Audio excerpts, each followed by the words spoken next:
Hey everybody, how's it going? Today I'm going to show you some must-know techniques and processes in creating a painterly sort of collage-y style render on Photoshop.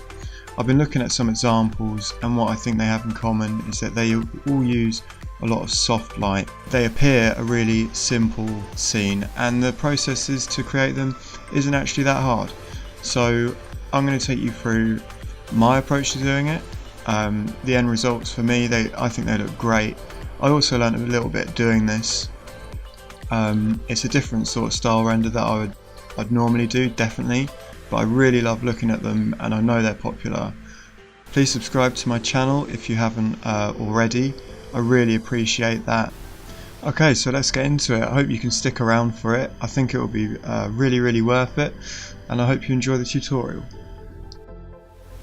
Alright guys, so this is the simple render that we've opened up in Photoshop, and well, the first thing that I would do straight away is just think, is this canvas size right for this render?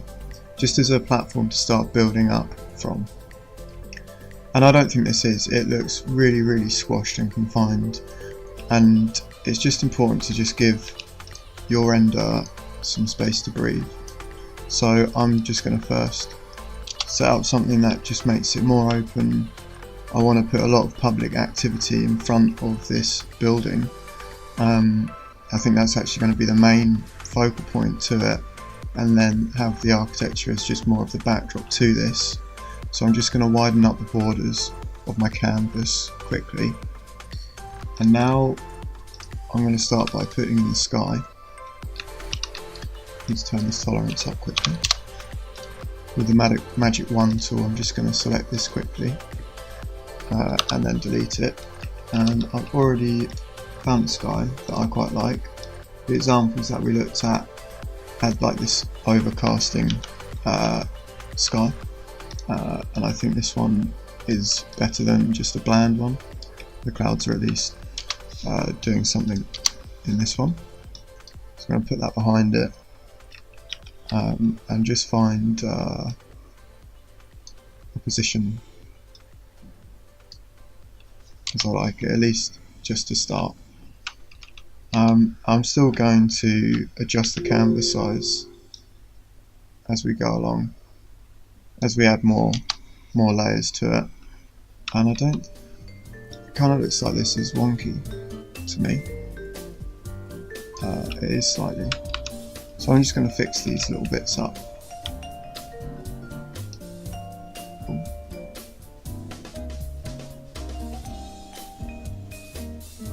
That looks better to me. It's still pretty skewed. So let's see if we can fix that quickly. Not with that.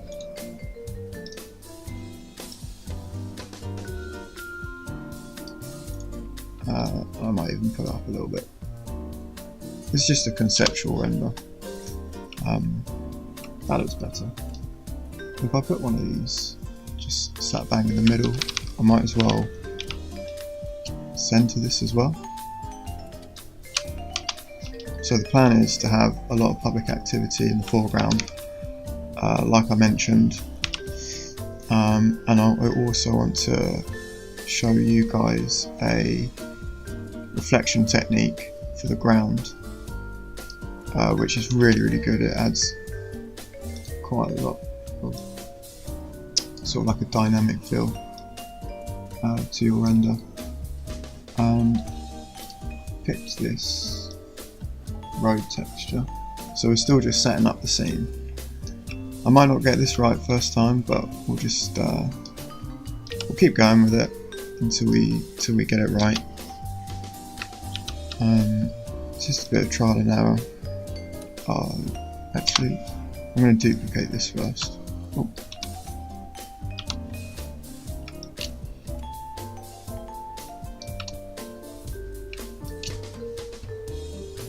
Appreciate the seamless textures here. Okay, just more of it will just make this easier, and then merge these layers. And now, let's see what happens if we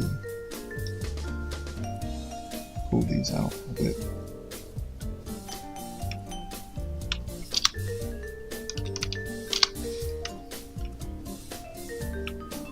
Okay, not a bad start. Could probably do with a bit more. We haven't done anything on the hue saturation matching, colour matching the lights and darks of any of these layers yet. We're still just setting up this scene, and for now that will do. Well, actually, I think I'm going to put a curve in it as well. So for that, I'm going to duplicate this layer behind it, move this one down a bit.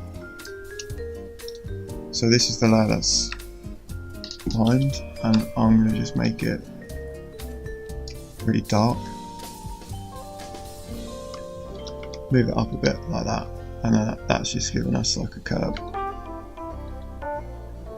I'll probably make it a bit lighter. Something like that. It's just a bit of a raise in elevation.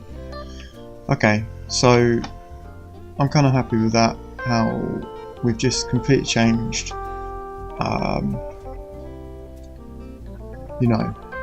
the layout of this render, and it's made such a difference already. Before it was just really cramped and just looked suffocated. It was something like that, wasn't it? And that's just, it's just not a good thing to work with. But now we've got a good basis to start adding in some public, some everyday life, the cherry trees, and we've given it a good structure to start adding in some depth, because now we've stepped way further back, so we've got this nice long foreground and then the architecture as the backdrop, as I mentioned. So the examples that I showed you beforehand, they were really light, kind of a bit saturated, sort of painterly, almost like collages, rather than sort of going for like a realistic render. So how I'm going to start doing that is by lightening and saturating the foreground that we have, the midground and the background, which is the sky, so they all sort of unify into one saturation and one lightness. So I'd start by doing the lightness of them all, the lights and darks, making them sort of consistent with each other, by putting a top layer of a black and white, because that makes you understand the lights and darks information. It's easier to read that way because you've just blocked out all other sort of gradient, tonal and colour information, and just helps you focus on that one. And we turn it on and off as we go on.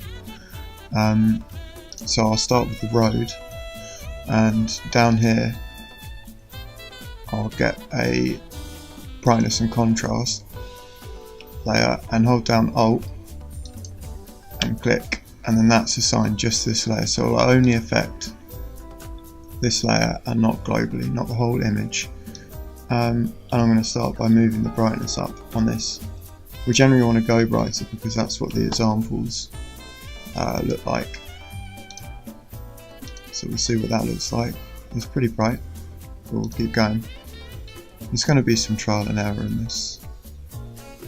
I'll never get it first time. So the render 2, and I'm going to bring the brightness up only a little bit, and then along with the sky. So that means we can edit these individually. It's a constructive way of working and just keeping the original information, as opposed to a deconstructive way where we would just be deleting or doing things that we wouldn't be able to come back from. So let's see what that looks like. It's definitely brighter. So now I'm going to leave the black and white layer off and go to the render and go hue saturation, and that's already assigned to it, but if it wasn't, you hold down Alt and click down there and assign it. So I'm putting down the saturation now on this, just a bit at a time, and I'm also going to do that to the road. So on the road layer, get a hue saturation, and it's just the yellow lines mainly that are going to get toned down from this. Okay, so I think that's a good start. I don't think we need to do anything with the sky at the moment. I'm going to see what it's like. I'm going to make it a bit lighter. Yeah, that looks better, sort of blending in with the profile of the building. So beforehand it was really dominant, and now it's kind of giving it a bloom effect over it. So it's light hitting the profile of it, and it would sort of give that a softer look rather than a hard line. Okay, so the next thing I'm going to do is just work on a few touches on the render. Maxwell for SketchUp doesn't give you a material ID output, which is a bit annoying, and these windows are super dark. So I'm going to select them one by one. In a daylight, if you're looking into a building, the windows would be dark, but we're going to lighten them a bit because they're so dominant. They wouldn't be this dark, and they look really homogeneous. So we're going to put some sky reflections in them, and to start I'm just going to go around and select all the windows, so see you in a sec. Alright, that was actually pretty painful to do, I must say, but we have them selected, and now just as a backup we're going to make a new layer whilst we still have this selected and just fill it in a bright colour so we can keep this information as we go, and we can use this as a mask for later, so we can just quick select the windows if we ever need to edit them or make a mask for something else, and we definitely will, so that's going to come in handy. This is the way that rendering on Photoshop works, and it's helpful to just understand these sort of shortcuts while making just things as swift as possible on a software like this. So now we have this mask selected, we're going to duplicate the sky and hold down Alt and just drag it just here in front of everything apart from the mask, and now select the mask, which is easy to do because we have it. So with the magic wand tool, I'm selecting all the negative space and then right clicking and selecting inverse. So now that's selected all the red. Hide that layer, go back to your sky copy and then select mask, and now we have the sky all filling in the mask. I need to neaten this up a bit, but I guess we're going to just try and get this done as quick as possible. And then with the blend mode, play around with it, but first off I'm going to try screen. So that's showing through the original information, making the windows lighter, and I think I'm probably going to stick with screen. We'll just have a look what overlay looks like. It's pretty good, but I think I'm going to go back to screen and then pull the opacity down. So we're going to go for some reflections on the ground of the building. So to start that, I'm going to copy the render layer just to the top, and I'll just drop that down quickly. And to start with, I'm going to get rid of the ground because that wouldn't be part of the reflection. So take that away straight away, and now I'll pull this down. This may change where we're putting it down to and what have you, but we're going to get an idea of it to start. So to start, I'm going to try putting it on screen, possibly overlay. Overlay looks better. It would come out quite dark. Possibly soft light. We'll start with overlay and add a mask to it, and pull the opacity way down, and I'm going to change the positioning of it a bit. And just make that a bit more straight. It's trial and error, guys. We might not get it first time. Who knows?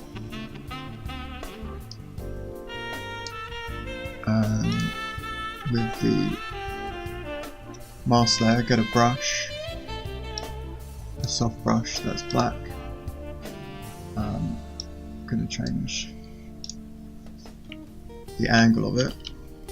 So the ground is a bit uneven, so the reflections wouldn't all look like this. I'm going to turn it down even more actually. And now let's have a look. I'm going to start to take away some of these reflections. The pavement would definitely be a more reflective surface than the road. The road would be really matted. A matted material. So we'll keep more on the road. On the pavement, sorry, I'm concentrating now. So we'll do that as a start, but I'm going to layer up a few. Okay, so I just adjusted the levels of the render to make it just the darks come and resonate a little bit more with the foreground. I think that really helps it, to be honest. It's still, there's a little adjustments all the steps of the way if we just make more changes, your mind changes on things, and I still want to bring more life into the building just before we bring the populating it around it. So I'm going to add in some interior lighting to this scene, and this is a really great technique for adding lighting. So with a new layer, paint the whole layer black, and then put the blend mode to colour dodge, and that vanishes. And now we're just going to pinch this the window reflection mask. So by right clicking the mask and go add to selection, and we're going to just apply that mask to this layer. So effectively it's the same. So on this completely black layer with a colour dodge blend, get some interior lighting, emission, with a soft brush with a low opacity. Because we put that mask on, it's only doing those selected area. Excuse me for that. And now we're able to light up the interior.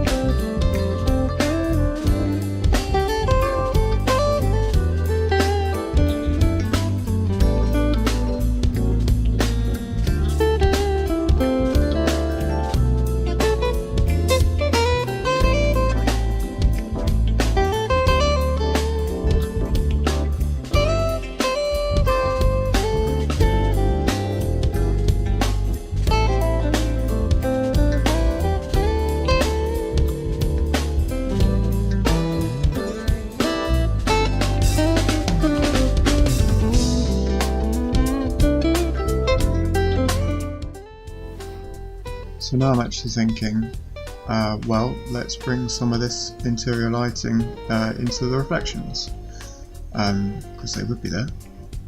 So we're going to copy this to the top and get rid of this mask. It's going to make it easier. And it's going to be the same process for the original reflections. So I'm going to bring this down just to see how it looks. As a start. It's good that they're blurred, actually. They definitely would be. So maybe we should blur the other reflections a little bit, and make it look a lot more subtle. But that's nice. I think, as a start. The whole foreground, midground and backdrop are really starting to unify and create an atmosphere together, so I'm pretty happy with how that looks. Now I want to add another element into the foreground, and I think what would look really nice in this image is a row of cherry trees. The pink I just think will just help complement the overall coloration of this image. So we need to embed them in the image with their hue, saturation and lightness, array them and add some lighting and reflections to them, maybe some petals, leaves falling off. I was going to put them along here, and because there is this thin strip of grass, but now I'm thinking what will help the depth of this image is to bring them a lot more forward, and maybe it would actually only need two, one here and one here. Yeah, I think that would look good, or maybe one more, maybe the ends of some just here and here. I'm not sure yet, but for now anyway, we need to embed this into the image. I think the green that's in it, we need to take that out. We want to keep this pink though, but it needs to be a lot more tonal, and what really helps is just adding a lot of shadowing here and a reflection. That's so important, so it doesn't look like it's floating in the image, which it does now.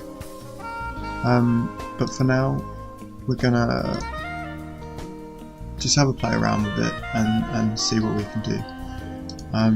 So to start with, I'm going back to the black and white layers, so just a tonal thing right now, and we're going to see what happens. It looks a bit too bright to me, so if we just pop down the brightness a tiny bit,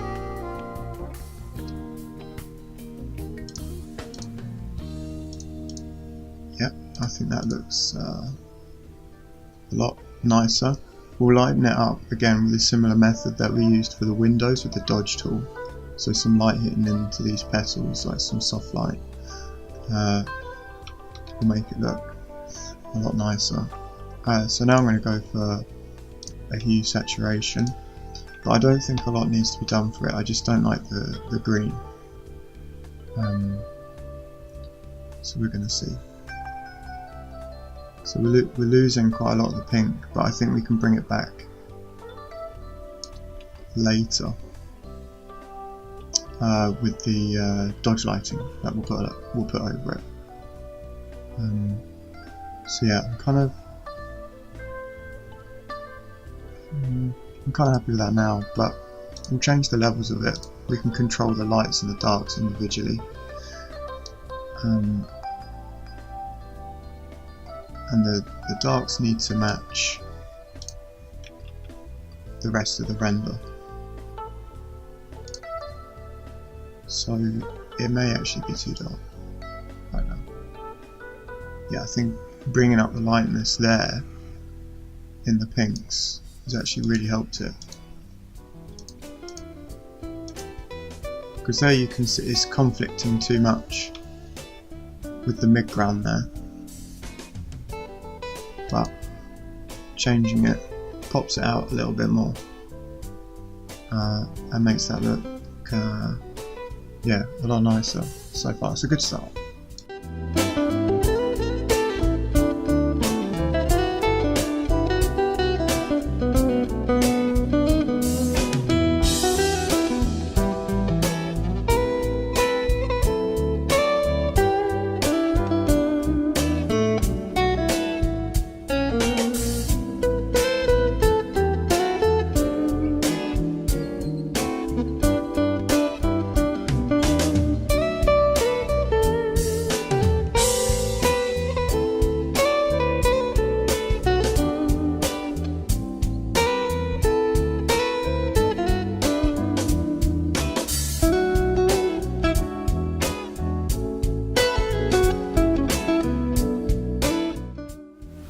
So the process that we just did for this tree, the trees, adding some shadows around it, the reflections to make it look like it's not floating, and then adjusting it tonally to the image and also with the hue saturation to the image.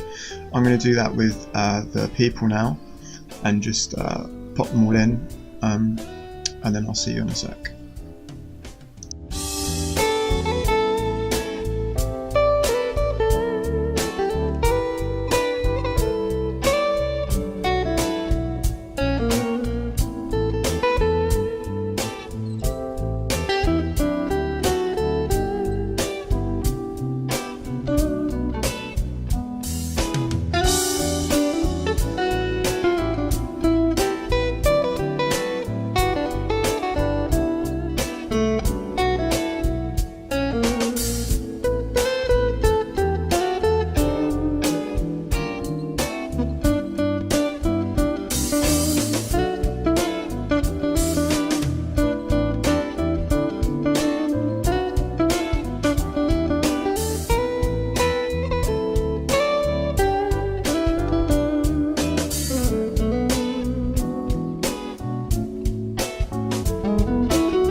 Alright then, so we've just finished putting the people in, and now it's just time for the final touches, just to bring this render all together, make it a bit more immersive, and I'm just going to show you some simple techniques to do that.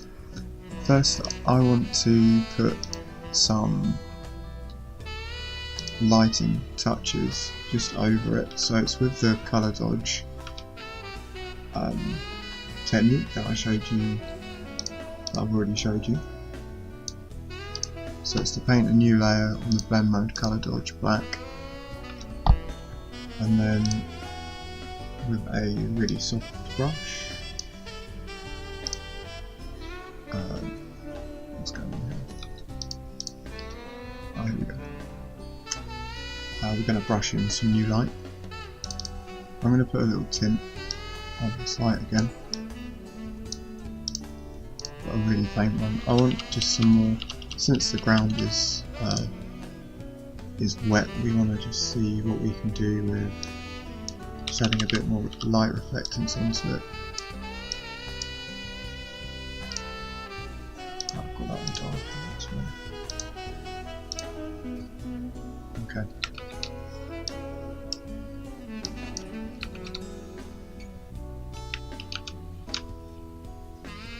I'm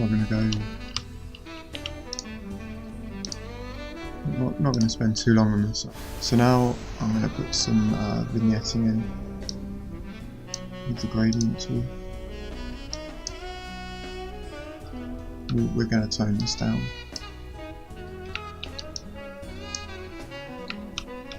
And then we'll start again.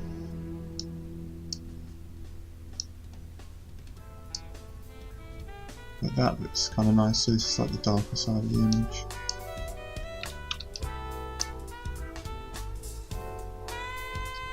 But that looks good. And another thing that I might try is on soft light. This is a really nice painterly technique. Again with the gradient tool. Select a colour that you like.